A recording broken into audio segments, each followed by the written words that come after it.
мораме да ги штитиме. Шумите кои што ги имаме, мораме да ги заштитиме, затоа што процесот на уништување и на враќање на истите во една првобитна состава е многу подолг временски период, практично е период кој што треба да поеме повеќе години. Повеќе еден човечки живот.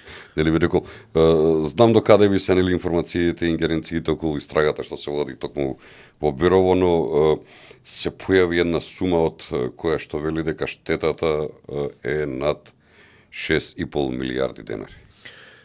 Висте, ова е сума која што вака мене глава ме боли кој ќе ја прочитам, само нуливите кои ќе ги видам. Видете, она што го читам практично и по порталите, се работи за една група која што повеќе години делувала во тој регион и сигурно е нанесена штета која што е на повеќе површина која што постои таму. Нормално како министерство кој што во состав имаме инспекторат за шумарство и ловство, се прават и дополнителни проверки на вкупната површина, маса дрвна и така натака, меѓутоа првично вака е голема површина која што има сериозна нанесена штета. Сигурно постапката на Министерство за внатрешни работи ќе се откријат сите детали и точните анализи.